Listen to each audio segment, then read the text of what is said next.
Good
morning, everyone. A couple of things before we start our service. First, Jim Comer has an announcement about results. He will tell you what that acronym is. Thank you, David. Good morning. My name is Jim Comer, and I am proud to be a member of Results, a movement of passionate, committed, everyday people who use our voices to influence political decisions. We work to bring an end to poverty in America and an increase in humanitarian foreign aid, especially that which targets preventable childhood diseases all around the world. Results advocates are not paid lobbyists. I can attest to that. But we are volunteers who learn how to meet one-on-one with members of Congress and inform and educate them about our issues. And they really listen, and often they take action. For example, we have formed bipartisan alliances that have led to victories, such as US funding for tuberculosis research has gone from under $1 million to more than $300 million today. Next Saturday, Results is going to come to St. Andrews for our 2023 Texas-Oklahoma Conference. We're going to have sessions on helping people learn how to use their skills to be more effective advocates. That means writing a good letter to the editor, how to call an office and get them to listen to you, and most importantly, how to sit down with a member of Congress and state what you believe in and what you're fighting for effectively. Now, this conference starts at 9 o'clock, runs till 5 o'clock, right here in the Sunrise Room, and it is absolutely free, and all of you are invited to attend. If you have ever asked yourself, what can I do to make a difference, to change the world, to make it a better place? Results might be the answer that you're looking for. I hope that you'll talk to me after the service out in the lobby if you have any questions. You can also check the e-news to sign up to attend. Thanks so much.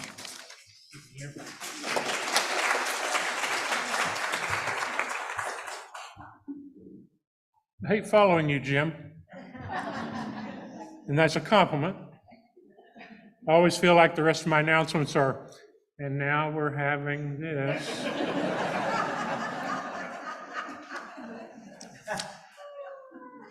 So in the spirit of Jim Comer, there's lettuce in the foyer from our garden outside. If there's still any there, feel free to take some home, okay? Say okay. Okay. All right. You ought to try that, Jim, that back and forth thing. That's right.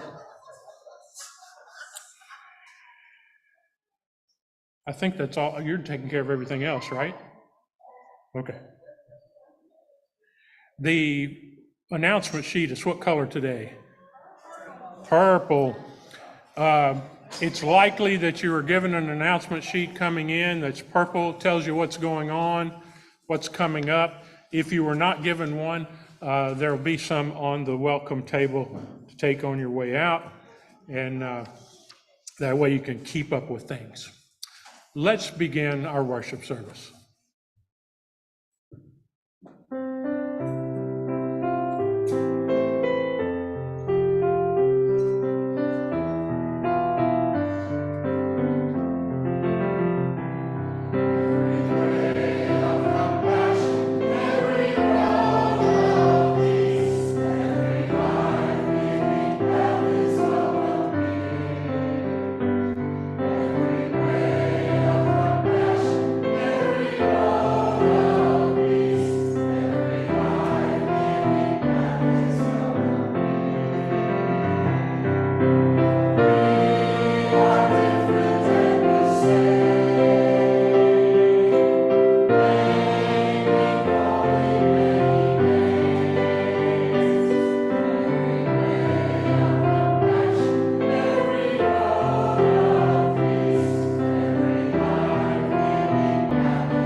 Well, good morning.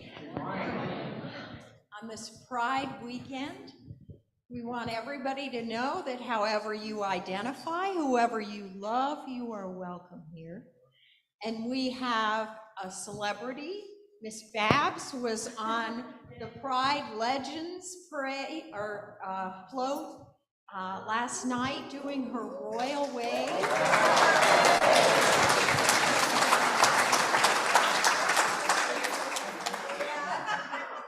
We are so glad that you're here in person. We're glad that you're on Zoom. Let's wave to everybody on Zoom. Hi, everybody. And we're glad that you're on YouTube. If you're here in person, please let us know who you are by filling out the friendship tablet. If you're on Zoom, you can use chat. And if you're on YouTube, please like us and subscribe. Tonight we have our 3 series class for any new members and visitors called St. Andrews 101. It's at 6 p.m. It's on Zoom and here in person. And Jim will be talking about why are we Presbyterian? So anybody who's interested in that. Next week, we'll have a Meet the Ministers luncheon after church. So anyone who would like to come to that is invited. And with that, let's come together in community.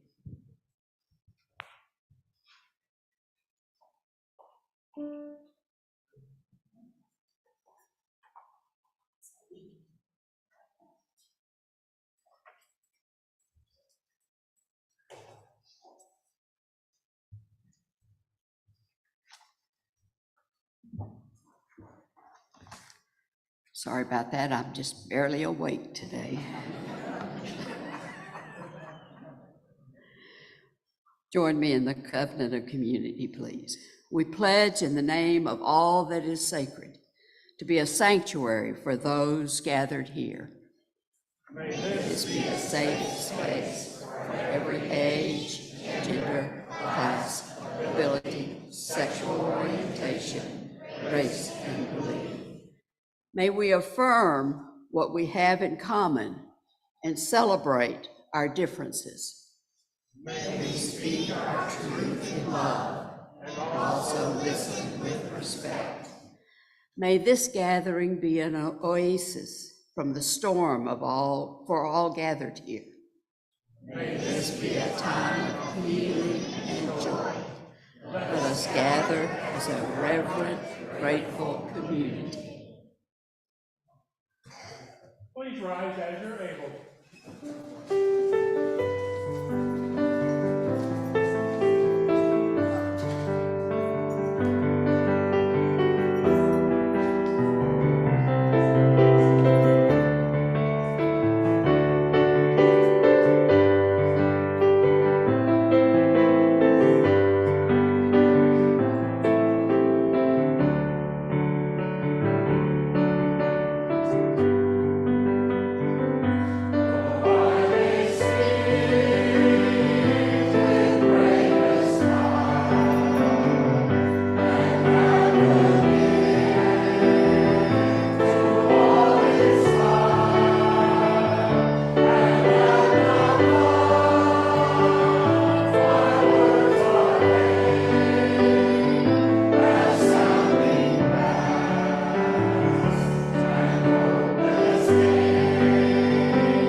welcome the young and young at heart up for our puppet show.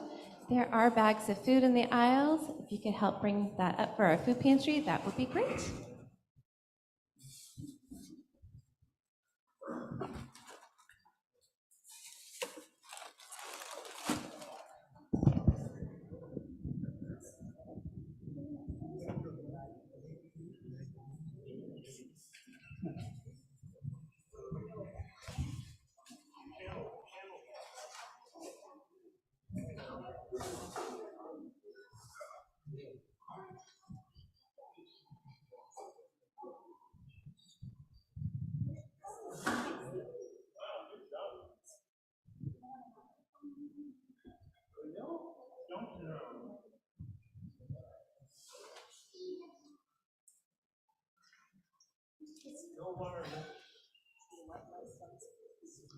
How's everybody doing?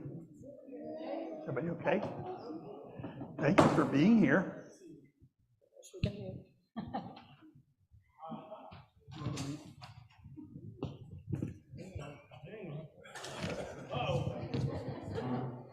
Losing my shades and my microphone. Yeah, hang one of those for just a second. Be my stage.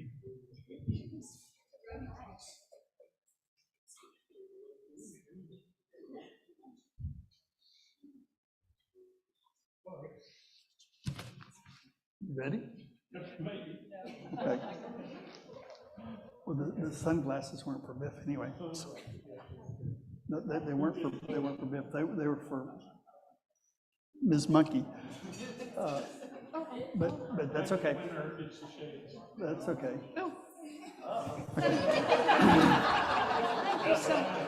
Thank you so Is much. everybody ready? Thank you so much. Okay. Thank you. Thank you. All right. Y'all ready? I'm ready. Okay. We're more than ready. Hey, everybody, how you doing? Well, I'm Mr. Monkey, as everybody knows, and today I'll be interviewing this year's winner of the 2023 Miss Monkey Pageant. And I'm the handsome Biff LePew, star of YouTube and infomercials. I'm the announcer for this year's pageant. Say, Biff, why don't you sing the Miss Monkey theme song as only you can? Thank you, Mr. Monkey. Here she is, Miss Monkey 2023. This is her day in history. She knows such grace, swinging tree to tree. She's just like Barbie, except she has a tail. Thank you very much. Thank you. Thank you, Biff. You sing so beautifully. Thank you very much. And I'm honored to represent monkeys everywhere who have a dream. Dreams, a monkey's got a dream. What a dream has she, Miss Monkey 2023. So, Miss Monkey, this must be the greatest day of your life. Must be. Well, not really. What? Why not? Because looks aren't really that important. Right. What's important is what is in your heart and your mind. You weren't invited here for your heart and mind. You get to wear a crown all year long. Well, that's true, but what's important is not what you look like from the outside in. It's what's inside you that counts. Look, my whole show is about looks, okay? So let's vote on this. How many of you young people think that who you are inside is more important than what your hair looks like? Oh, great. And just like that, another Mr. Monkey interview down the toy. Hey, stop it. Let's just sing a song and get out of here. Here she is, No. Miss Monkey 2023. No, not that song. So, do we have a song about pretty hair? No. The answer is no. Pretty No. hair. The answer is no. Okay, this is a song that we've done several times. I think we're getting better and better at it. So, will y'all help me sing it?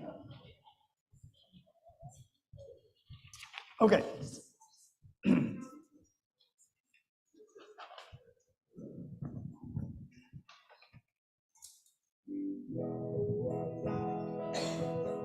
Can I have a little more volume?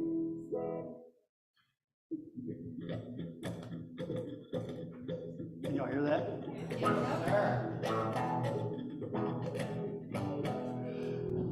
Well, I don't know, but I've been told. Love is worth much more than gold. Let love. Wait, can I have a little more volume? I can't hear it. Okay, thank you. I just need to be able to hear it because I can't. It's hard to play when. Well, I don't know, but I've been told. Love is worth much more than gold. Let love say the word. Let love say the word. I don't know if you are poor. I just know your worth is sure. I don't care if you are straight. I just know your rights can't wait. I don't know about your skin. All I know is we are kin. I don't know, but I've been told. Love is worth much more than gold. Let love say the word. Let love say the word. Thank you.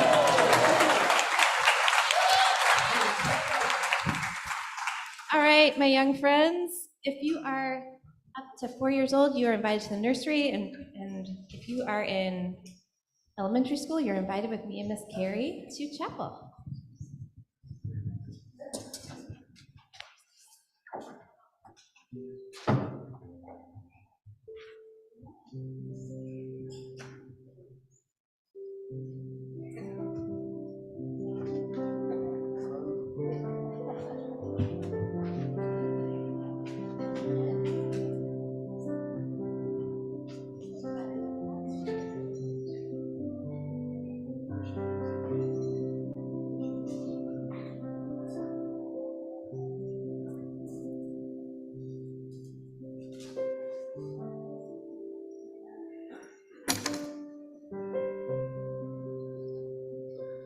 Quiet communion with the garden revives the peace and tranquility that all too easily slip away from me.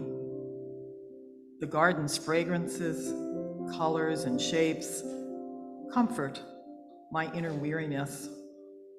Its bounty feeds not only my body, but also my soul. As I stoop, kneel, sit, and stand among the garden's verdant vegetation, I forget about the busy things that seem so important to me.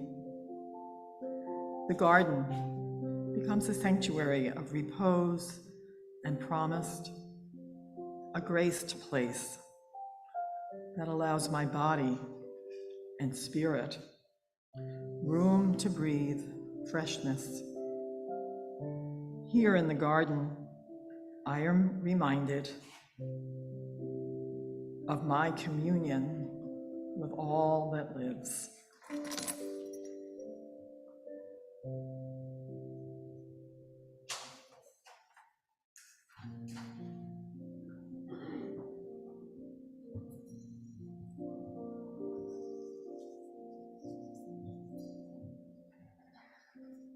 Let us come together to remember the needs of our community. We offer prayers for healing for Marty, recovering from surgery, Mike home from the hospital and awaiting test results, and for Diane, who has been by his side. For Laura, Julie's sister-in-law, who has double pneumonia and is in the intensive care. We pray for friends on hospice care for Roger, Joyce, and Walter, and for their families who are caring for them. Our hearts break as we see and hear about the tragedy in Maui. And closer to home, we cry for those displaced by the Cedar Park fires. We send love with all those children and teachers who start school this week. And we are thankful that Kathy is now in rehab and doing well, and Chris is home and doing well after recovering from a bone marrow transplant. Let us now take a deep breath and sink comfortably into our seat as we breathe out. And then breathe in, feeling pride for how wondrously you were made and who you truly are. And breathe out all those critical voices that are around you. Breathe in love and self-acceptance for yourself. And breathe out your own personal critical voice that really doesn't represent who you are. As we sit here in an atmosphere of non-judgment, we lift up the judging world that seems to be filled with pain and envy and competition. May each person in our world be able to retreat into themselves and feel love for themselves, which can then extend outward to love for others. And may kindness and generosity and a true sense of community be the result. Amen.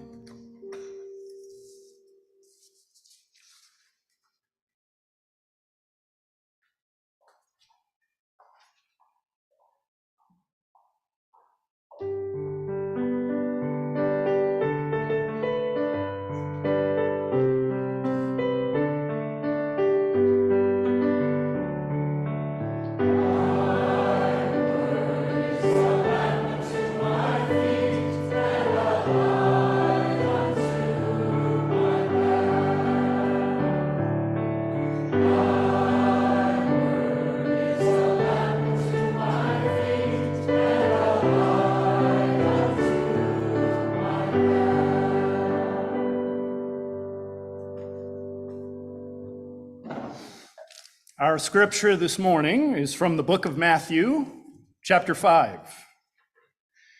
You have heard it said, love your neighbor, but hate your enemy. But I tell you, love your enemies and pray for your persecutors. This will prove that you are children of God. For God makes the sun rise on bad and good alike. God's rain falls on the just and the unjust. If you love those who love you, what merit is there in that? Don't tax collectors do as much? If you greet only your sisters and brothers, what is so praiseworthy about that? Don't Gentiles do as much? Therefore, be perfect as God in heaven is perfect. Ancient words for our modern day consideration.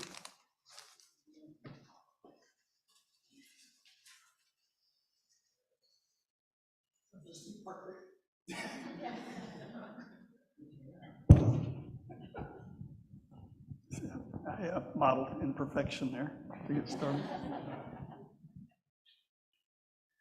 We live at an amazing time in history.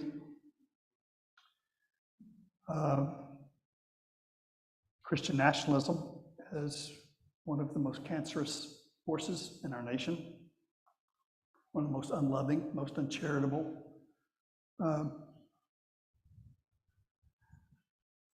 And we see charter schools starting to receive public monies.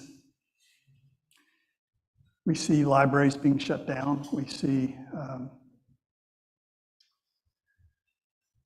counselors in schools. The school districts will get to vote on whether to have, and imagine the pressure on school boards to bring in these unskilled Christian counselors who have not necessarily studied psychology,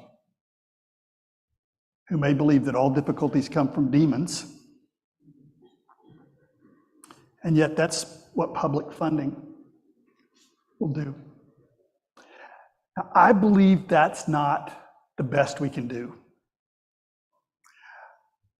But to do the kind of Christianity that Jesus did requires us to step out of our comfort zone. Big time. In a way that doesn't usually happen in churches.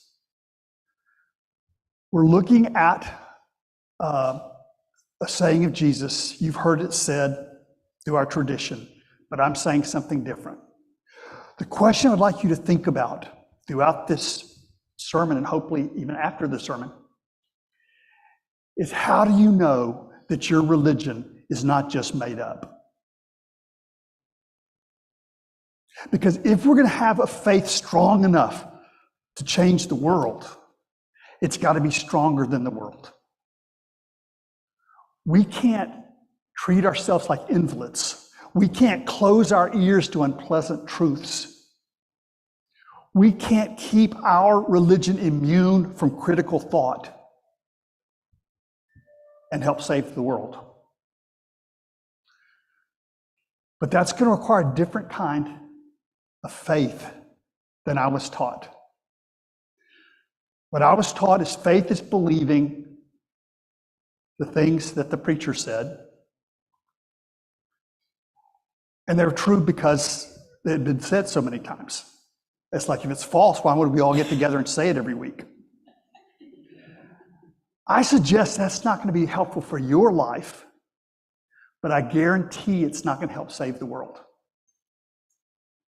So as I struggle with the text today, if you could be thinking earnestly, how do I know what I was taught is not just made up? How do I know that I was taught to pretend to feel things, pretend to think things? And that religion has no truth inside my own heart. I'm pretending. I've been taught to wear a mask. Jesus said, you've been taught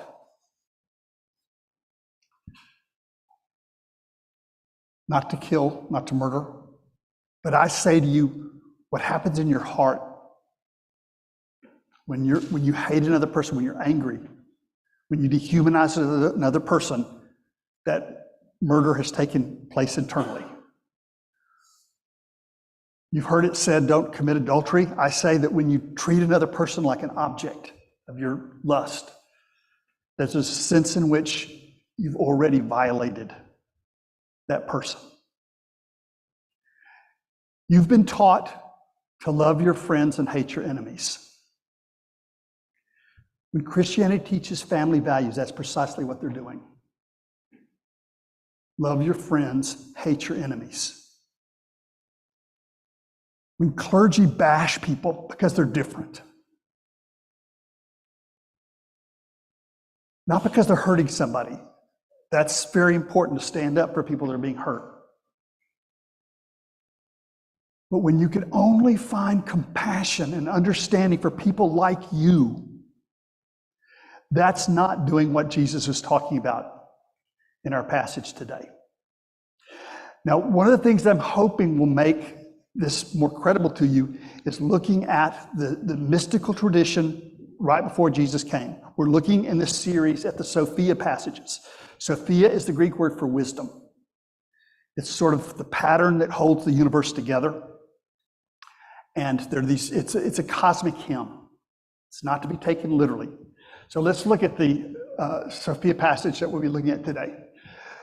It goes, all this is the book of the covenant of the Holy One, the law which Moses ordained for us as the heritage for the assemblage of Jacob.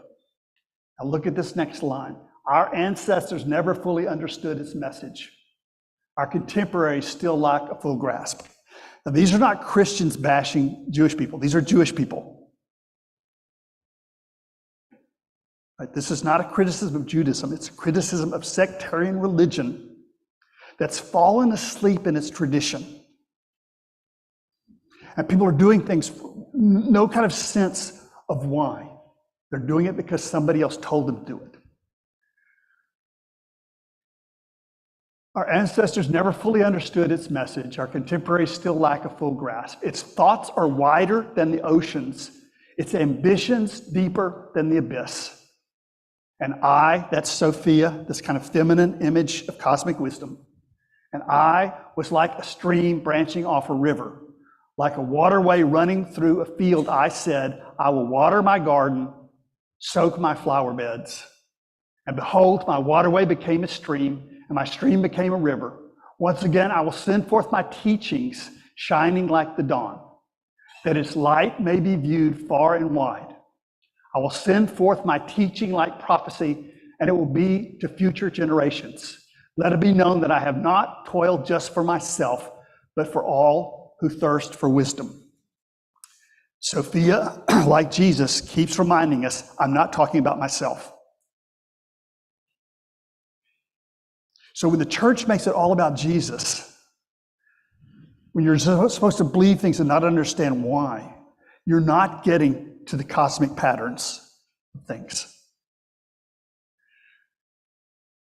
So what I want to suggest is there are 3 ways that we can know if our religion is being helpful. And again, this is just one person thinking it through. You don't want to just take this at face value.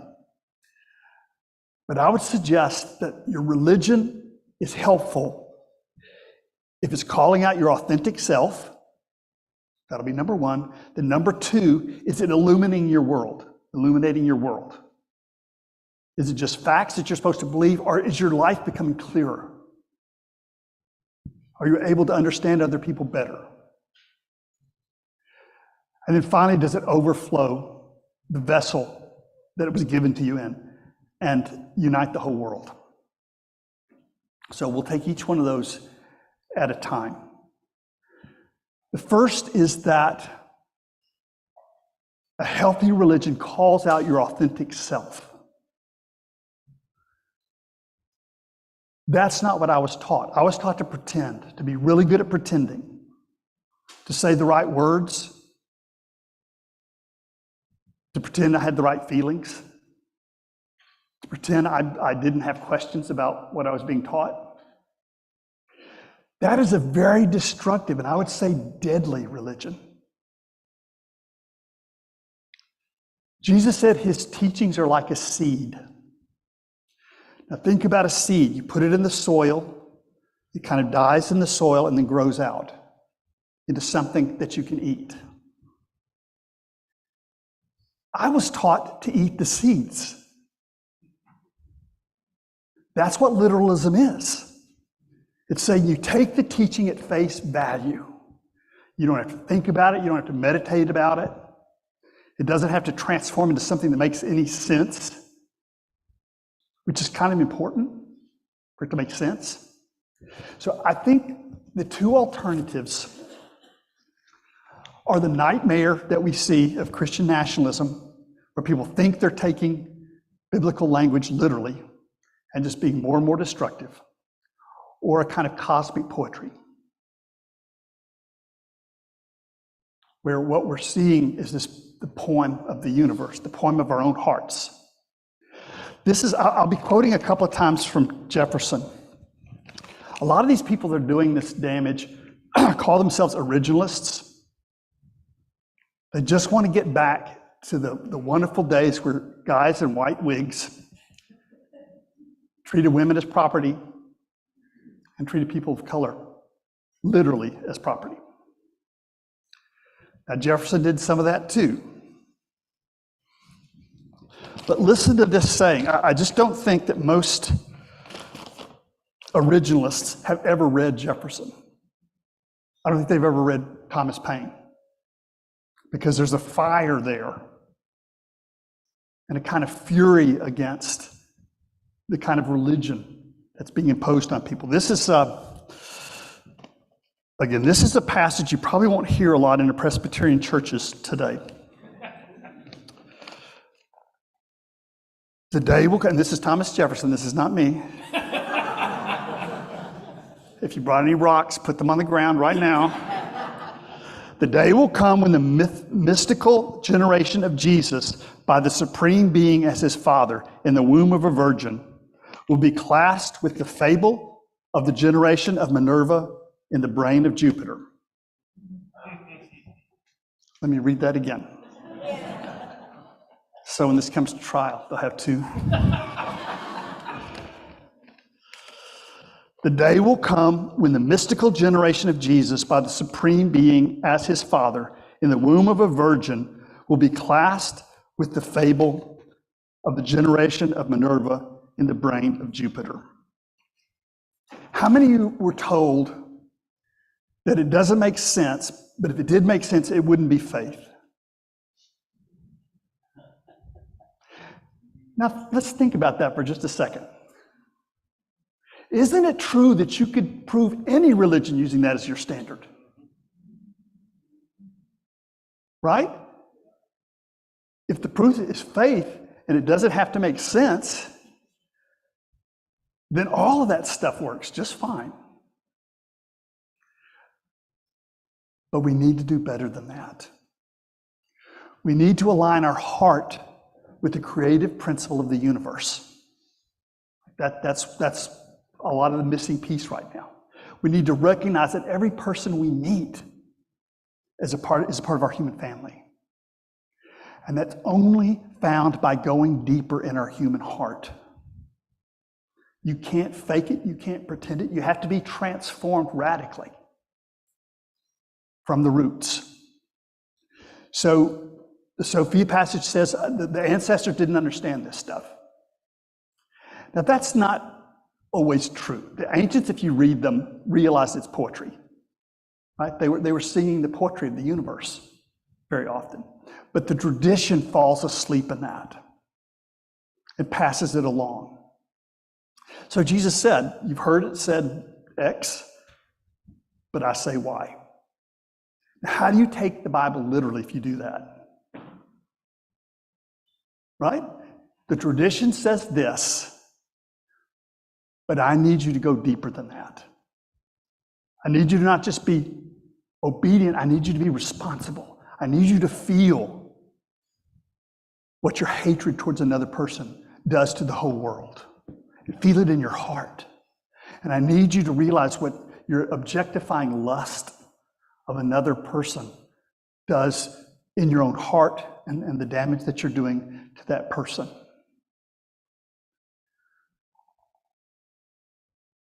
I ran across a quote this week that I kind of like. It said, the greatest danger in times of turbulence is not the turbulence, it is to act with yesterday's logic. I kind of think that's what Jesus is saying. Yes, Moses said that. Yes, Jesus said that. Yes, Buddha said that. But what is the principle that would apply today? So the first thing is, does religion invite you to be your authentic self? And then second, does it illumine your life? Are you able to see somebody who's a stranger from you and recognize them? Are you fooled by the defenses another person presents? Or can you see the human heart that is there? Because when you can look at love with another person, even as you're protesting what they're doing to somebody else, if you can both protest and protect the people they're targeting, but not lose their humanity, you invite them into the beloved community. Jesus said God's love is like the sun. It doesn't come and go. God doesn't love the just and hate the unjust. That's what the church does. Right? Good and bad. There is a love that doesn't shut down just because somebody else is confused and hurt and traumatized. Jesus said you can be children of God if you do that. Now, I don't think that kind of love is the emotional situation we talk about. This is a tender, compassionate awareness of another person. It's seeing their humanity in the spite of all the inhumane things they're doing. It doesn't mean you sit on the sidelines and you don't confront, but it means you never lose their humanity. Because what Jesus was saying is when you lose their humanity, you've actually lost your own as well. So superstition, which is believing something that doesn't make sense, believing something just because it's comfortable, just because you want to, that's superstition. It will tear the world apart. Love doesn't do that. Love doesn't believe things about us. Love sees us, hears us, feels us. On the Jefferson Memorial,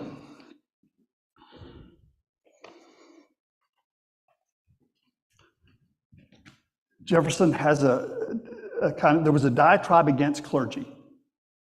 Just like Jesus didn't like people like me, and I get it. Jefferson didn't either. So Jefferson talks about how the clergy were using the First Amendment. Stop me if you've heard it. Using freedom of the press kind of arguments to impose sectarian Christianity upon the rest of the nation. Jefferson didn't like that very much, and those clergy didn't like Jefferson very much. So he says that the prevalence of that delusion on the clause of the Constitution, which while it secured the freedom of the press, covered also freedom of religion, it had given to the clergy a very favorable hope of obtaining an establishment of a particular form of Christianity through the U.S. I think it'd be throughout the U.S., but this is his original spelling. And as every sect believes its own form to be the true one, everyone perhaps hoped for their own, but especially the Episcopalians and Congregationalists. My, how things change. So if you're Episcopal, I don't think he's be talking about you now. He goes, the returning good sense of our country threatens abortion to their hopes, and they believe that any portion of power confided to me will be exerted in opposition to their schemes. And they believe rightly. And this is the part that's on the Jefferson Memorial. For I have sworn upon the altar of God eternal hostility against every form of tyranny over the human mind. Jesus said his truth would set you free. Is what you learned in church doing that? Is it setting you free? Is it calling you to liberate others? Because if not, then maybe what's missing is that love that doesn't come and go. If you've ever gone to the hospital and a baby born prematurely, they'll have like a light. If the baby has jaundice, and the light takes care of that. Your loving awareness does that to the world. See, Jesus was equipping us to be revolutionaries without having to be violent. I believe in activism, but the activism has to grow out of love. It has to be an overflow of love. And when somebody looks at you like that, it changes you. When you're being completely inappropriate, somebody sees through that ugliness and sees you, that changes the world. So the second thing that we're being called to is to find that love that isn't triggered by what's happening in the world. It just loves. In other words, it's compassionate awareness. It always sees the human being there, even if it has to oppose certain policies and actions and words. So then the third and final thing I hear our passage calling us to is a love that overflows the boundaries of religion. Jesus loved Judaism his whole life. He never became Presbyterian, unfortunately.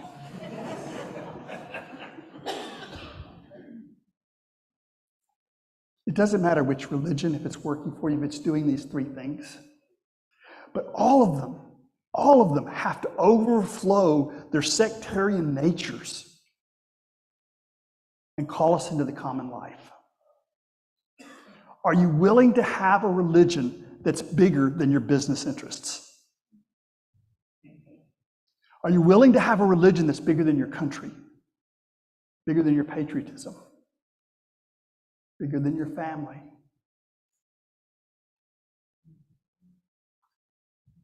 Bigger than Christianity? Because that's what I think Jesus is calling us to.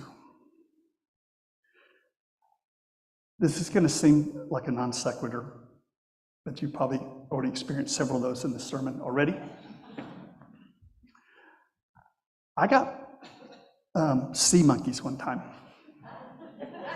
Did anybody else get sea monkeys? What a scam, what a scam.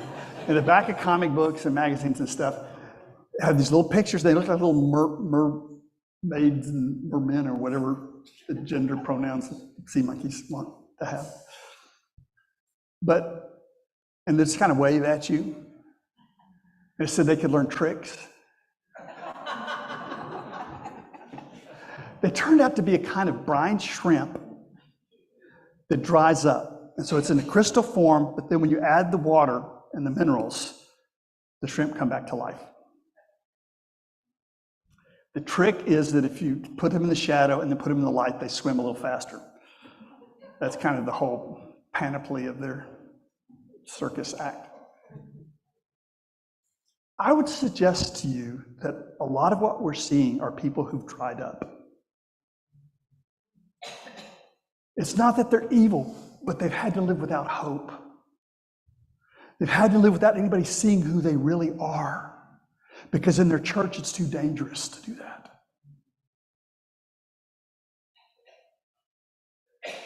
In their family it's too dangerous to do that.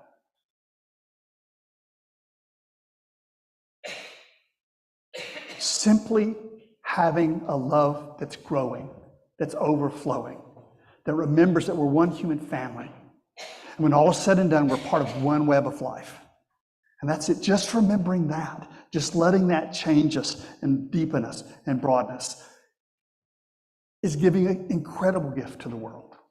Even as we struggle with the political challenges and our heart breaks for the people that are being wounded, we are not powerless to address these issues. And I would suggest Jesus was talking about times that were very much like these, with bullies very much like the bullies that we face, and wounded people very, very similar to the people that break our heart.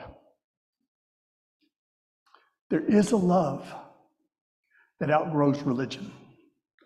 Jefferson said, expecting somebody to believe what they believed as a child is sort of like trying to fit in the clothes that fit you when you were a child. And there are a lot of people with, very tight theological pants. Let's put it like that. So when we look at our nation and we see it turning on itself, it seems to be in a death spiral, we do not have to choose despair. Jesus came to teach about a hope that guides us through times like this.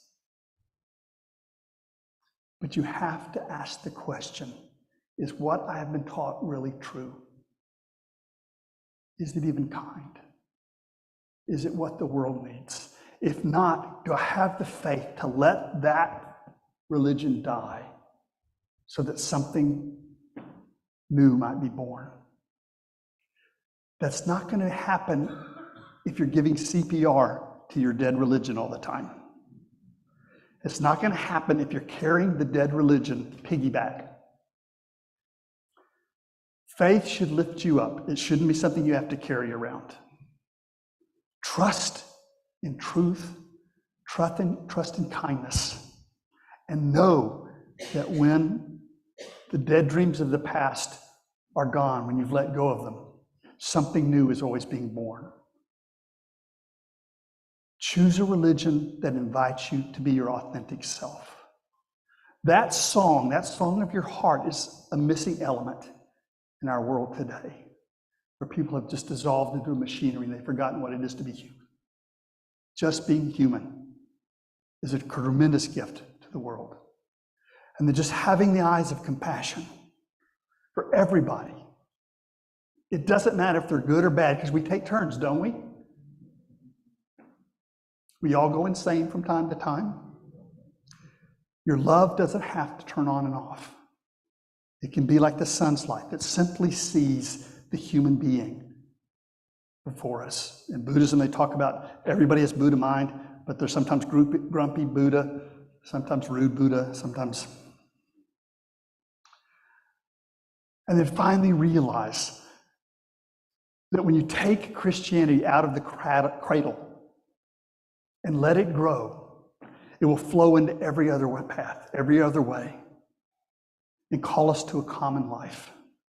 And it will be like a spring that has become a stream, and then a river, and then an ocean that brings living water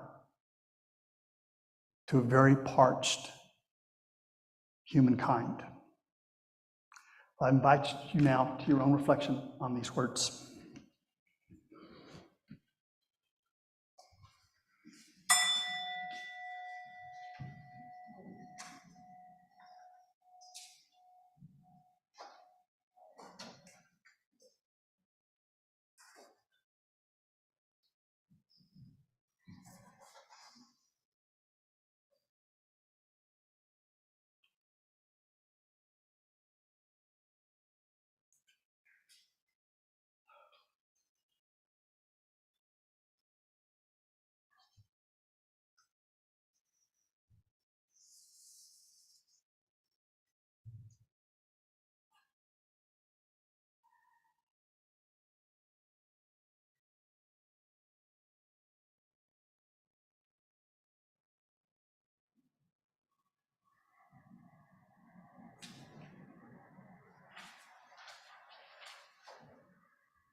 This community that we call our church is very grateful for all the gifts each of you bring, be they your talents, your energy, your resources, or even just your presence. We're all so glad that you are here. Will the ushers come forward? We present these gifts as our act of commitment to the values to which we ascribe. May they be used to bring justice where injustice reigns, to pour out mercy to those who need it most, and be a tangible sign of love for our world. May our offerings bring help and hope to people who are suffering.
really do try to make the service an hour.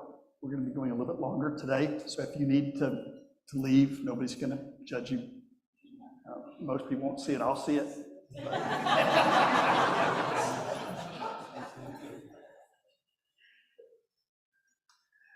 There are certain places within us that words can't reach. The best sermon in the world. There are just times when advice or consolation doesn't touch you as much as art does. Maybe a song, maybe a beautiful setting. When Jesus was facing his own death, he wanted to give his followers something that would give them hope, not false hope, because he was going to die. Like the state was going to crush this radical, mystical activist. And he wanted to give people something to hold on to. I think we lose that when we turn Jesus into Superman. The same people that were in charge when Jesus started teaching were in charge when he was executed. There's one sense in which Jesus didn't seem to change much anything politically at the time. And yet looking back, he changed everything. He taught people a kind of love that's strong enough to go through trauma and to do so in community where we help each other. And if one of us is too weak to do it on a given day, somebody else steps in, covers for that. Again, words can't get us to that place. It takes art. In this next moment, rituals in the church are art. When Jesus was facing his own death,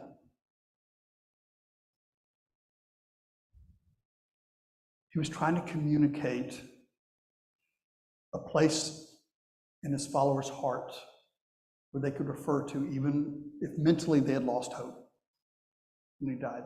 He said, what I want you to do is when I'm executed, I want you to come back together again in community.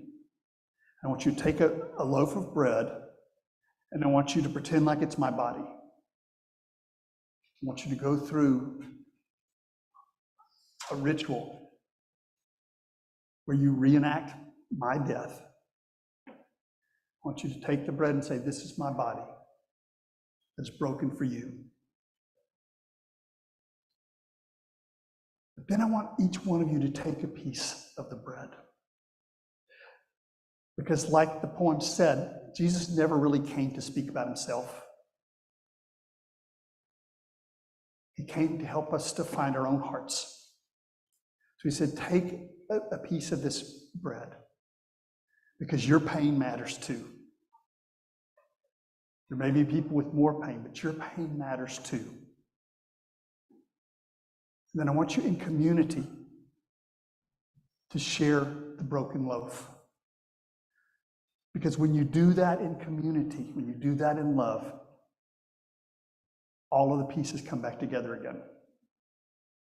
They're all present in us, even in a broken world. So the bread kind of stood for suffering, but it wasn't the last word. Then he said, take a cup, which for any kind of covenant, it's making agreements, making promises. He said, I want you to fill it. They used wine. And he said, when you drink this, I want you to imagine this is my blood. See, when you've been traumatized, you need that kind of honesty. It needs to work in the real world with the pain, the brokenness. Now, they drank from a common cup. Jesus came before COVID. That's what BC means, before COVID.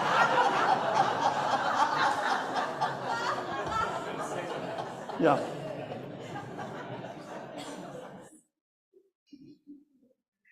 Hi, everybody. Welcome back. Yeah.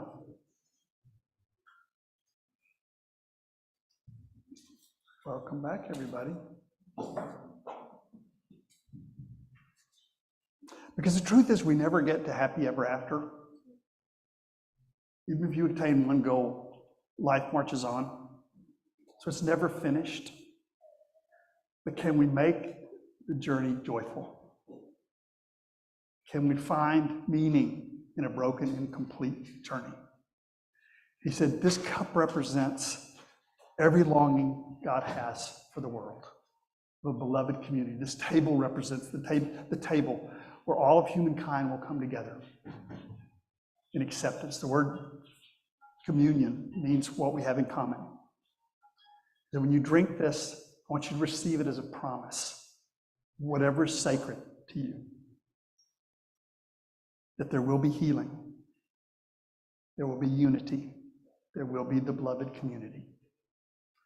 But that needs to happen in you first. So if you're comfortable, we invite you to come down and share in this, the bread and the cup. It can mean whatever it needs to mean for you. We also have candles in the back. The most important thing is to be authentic to you. So if it doesn't feel authentic to do this, don't feel like anybody's watching. But if it does, please know that you are invited, that you are welcome, and that your pain is just as important to Jesus as his own. Would the servers come forward?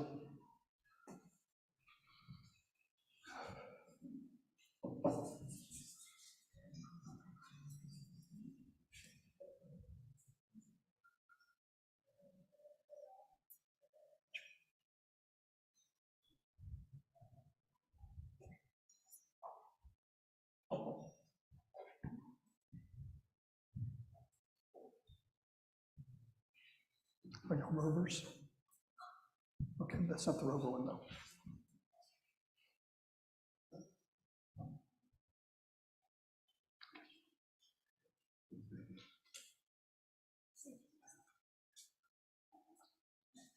If you're comfortable, make this a movement of your own heart.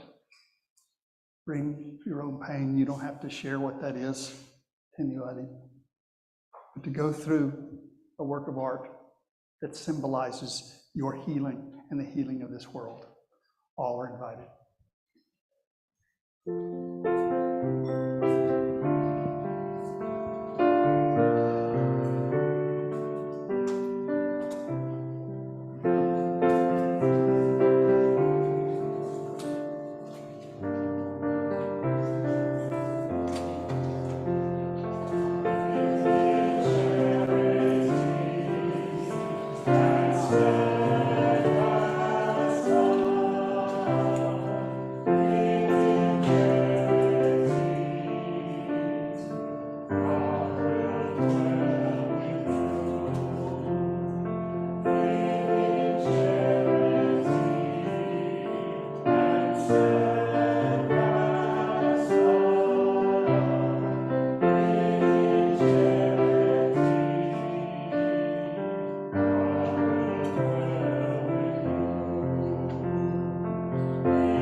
This last piece of communion is sometimes called the Great Prayer of Thanksgiving, and it may seem bizarre to try to be grateful in the world the way this one sometimes is. But I think people like Jesus and Buddha had a depth within them that was deeper than the storm. And I think maybe as much as anything, they were trying to teach us that we have that within ourselves as well. So if you're comfortable joining me in a spirit of prayer, if not, whatever name you give the depth, this is the time to spend time there. Let us pray. We get so lost in living that we lose life itself. Help us to make time this week to get still and to remember that deep, joyful, peaceful place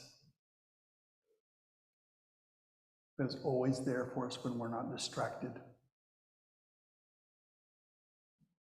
Give us patience with ourselves. Help us to know that we are on a journey and we don't get a particular destination.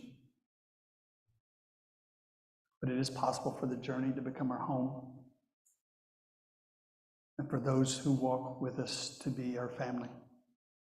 And it's possible to live in a hope of a world beyond the pain and violence, and even get there in our own time.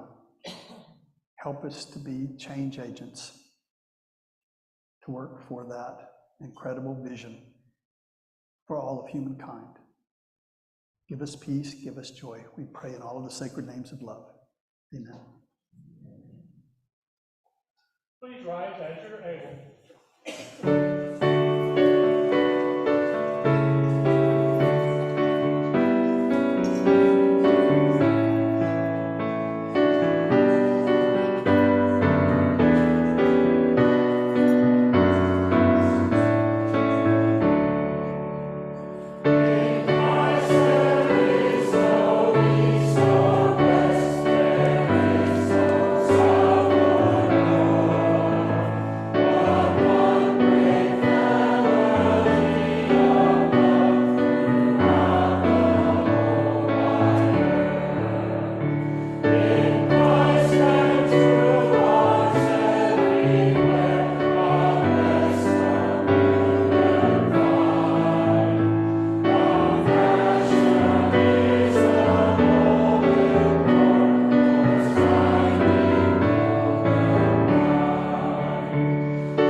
We just realized that the announcement sheet has incorrect information. The St. Andrews 101 class is tonight at 6 o'clock, not Monday night at 7 o'clock.